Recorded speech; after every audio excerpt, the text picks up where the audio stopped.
133rd Contact. Friday, August 8, 1980, 12:09 p.m. Billy says it's nice that all three of you have come together once again. However, this visit will certainly not turn out to be pleasant for you because I have now cracked up. Everything became too much for me, and I can probably no longer continue. Patar says your actions are well known to us. Semyaza says we are aware that you've now done what you call throwing down the pickaxe. Patar says you cannot surprise us. Billy says this makes me curious. Don't you have a hell of a row ready for me? Quetzal says why should we? It would not be correct. We informed you through Semyaza that we have distanced ourselves so far from the behavior and actions of your group that we no longer want to meddle in their direct interests.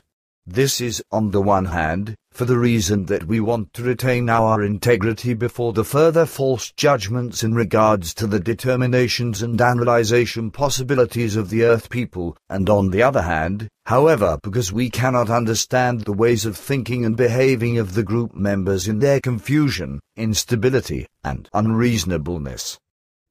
Semyaza says I have conveyed this to you several times. Billy says I know, of course. But why do you know what took place in me?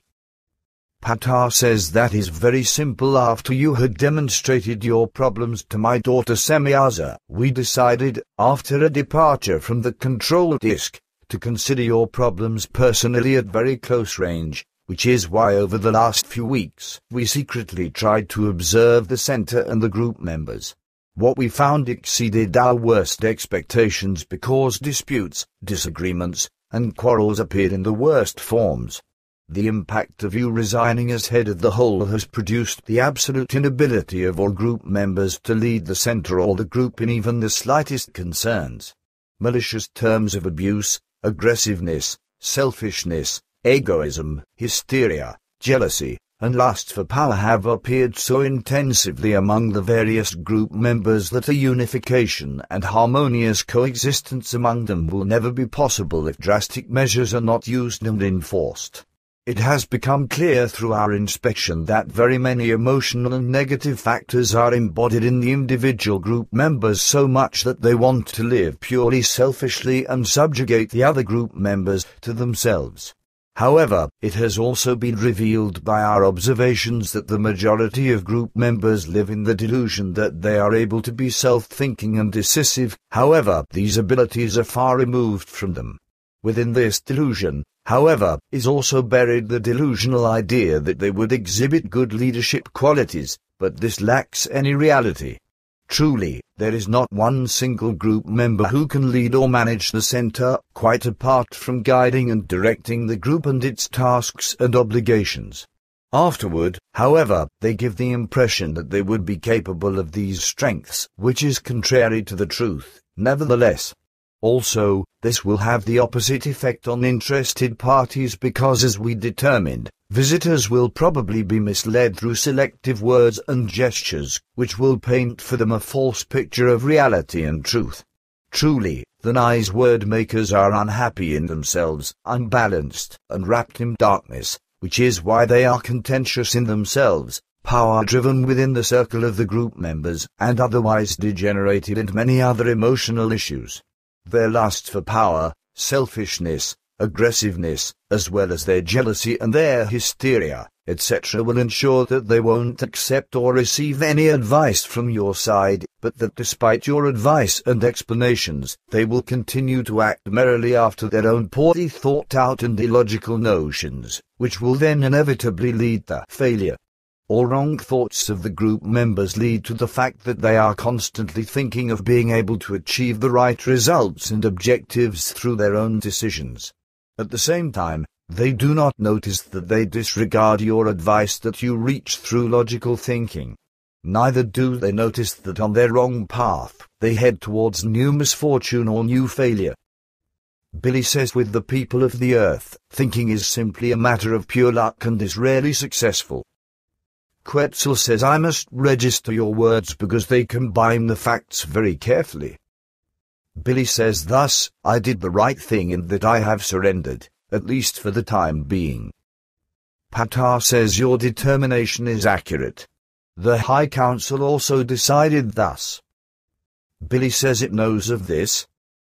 Semyaza says certainly. We presented the materials to them according to our findings, after which it gave the advice that the core group should be dissolved. Billy says I also agree. In addition, I also believe that it is best if all previous material up to the last letter would be destroyed. This is because I think that through a wide dissemination of such, smaller and larger groups would form here and there in time, and everything would be dragged into an endless confusion, which would result in an even larger sectarian group emerging, as is the case with all religions today. Despite the knowledge of the group members today, there does not exist anyone among them who knows enough to interpret the final truth. This is not to mention outsiders.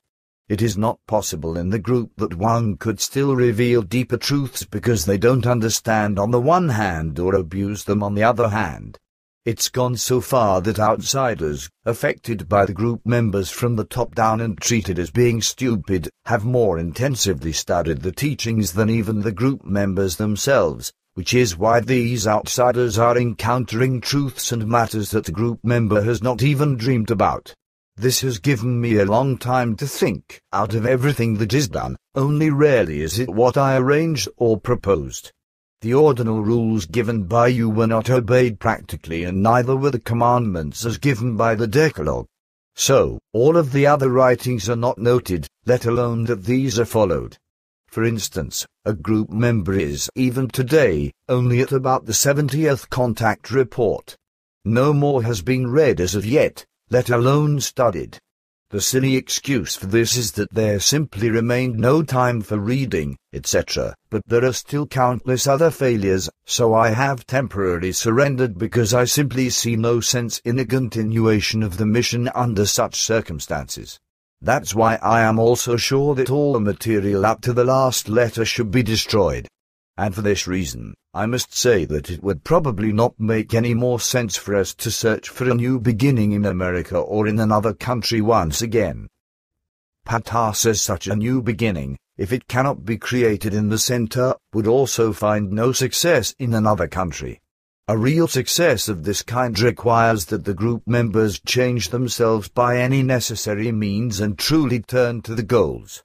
Only then will everything have meaning. However, your idea about the destruction of the material is from gutter logic because the High Council also gave that advice on the same grounds as yours. If everything should truly fail, then this step should be taken. Billy says, do I understand you quite right, Patar? Why do you say, if everything should fail? Everything has already failed and is now pointless. Patar says, can you understand this incredible unreasonableness and illogic of the group members? Billy says, certainly not, and that gives me a damn hard time. Patar says, you see. And as you think, would it be worthwhile to take everything further if this possibility existed? Billy says, certainly, but under these circumstances, it doesn't seem possible to me, and I also don't see a possibility for change. Patar says, so we think, and it's also not easy for us to handle this unreasonableness and illogic, and neither the past or the incredibly malicious failures. On that basis, we asked the High Council for a last possible solution if there should still be one. It was a way to a possibility that can still lead to success. Billy says, and? Patar says it's only a glimmer of hope, but it should be valuable enough for us to try to form it into light. Billy says, you are joking with me because I do not see this glimmer. Patar says, at first, we also couldn't recognize it, so we asked the High Council for advice. Only it was able in its wisdom to give us an acceptable solution. Billy says, and do you have that now? Semyaza says, certainly. Billy says, and what is that solution? Patar says the core group should be dissolved and discontinued in its entirety. However, it should still continue to exist as a pure free community of interests for the time of exactly 12 months, during which time, every single former group member should work very hard and intensively and thoroughly convert to the objectives.